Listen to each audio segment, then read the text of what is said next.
আল্লাহ এর সমাধান কি দিলেন?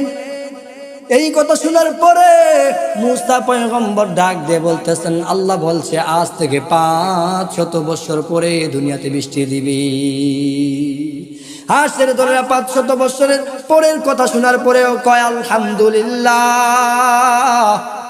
500 বছর পরে হাঁস বাঁচবে না, কিন্তু বললেন আলহামদুলিল্লাহ, নেয়ামতের শুকরিয়া আদায় করেছে আমার আল্লাহ বলে ওই হাঁসের দলেদের এই আলহামদুলিল্লাহ বলাটা আমি আল্লাহর কাছে এত প্রিয় হয়েছে। আমি আল্লাহ 500 বছর পরে বৃষ্টিটা আমি আল্লাহ আজকের দিনের মধ্যে দিয়ে দিয়েছি। 500 বছর পরে যে বৃষ্টি হওয়ার কথা আল্লাহ এই দিনে দিয়ে দিলেন। আল্লাহর পয়গম্বর মুসা রাগান্বিত হয়ে গেলেন। মুসা পয়গম্বর বড় রাগান্বিত। মুসা পয়গম্বর আবার আল্লাহর সাথে সাক্ষাৎ করার জন্য চলে গেলেন, মুলাকাত করার জন্য চলে গেলেন। আল্লাহর পয়গম্বর মুসা আল্লাহকে ডাক দিয়ে বলে, দয়ার মালিক, আপনি বলেছেন না আজ থেকে 500 বছর পরে দুনিয়াতে বৃষ্টি দিবেন, কিন্তু আজকে দুনিয়াতে কেন বৃষ্টি দিলেন? হাঁসের দলের কাছে সামান্য, হাঁসের দলের কাছে আমার সম্মান নাই, আমার কথাটা মিথ্যা হয়ে গেল।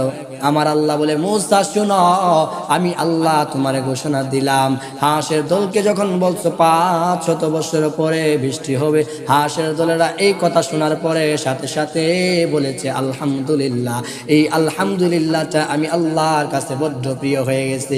আমি আল্লাহ 500 বছর পরে বৃষ্টিটাকে আজকের দিনের মধ্যে দিয়া প্রমাণ করে দিয়েছি। আল্লাহর নিয়ামত পাওয়ার পরে যদি বান্দা বলে আলহামদুলিল্লাহ, আমি আল্লাহ নিয়ামতের শুকরিয়া আদায় করার কারণে নিয়ামত ভরপুর করে দেই।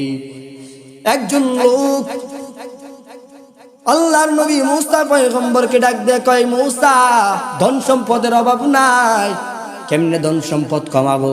এত ধন সম্পদ এখন তো আর ভালো লাগে না, কেমনে কমানো যায়?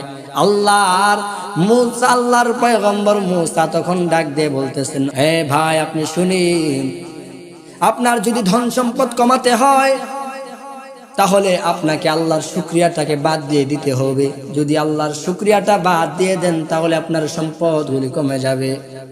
এই কথা শোনার পরে লোকটা ডাক দিয়ে বলল, আল্লাহর পয়গম্বর মুসা, সম্পদ কমার কথা ছিল, এটা ভালো, কিন্তু আমি আল্লাহর শুকরিয়া এক মুহূর্তের জন্য বাদ দিতে পারবো না। শুধু এই কথা দ্বারা প্রমাণিত হয়ে যায়, আল্লাহর নিয়ামত পাওয়ার পরে যদি বান্দা শুকরিয়া আদায় করে, আমার আল্লাহ শুকরিয়া আদায় করার কারণে নিয়ামতটাকে বাড়ায় দেয়।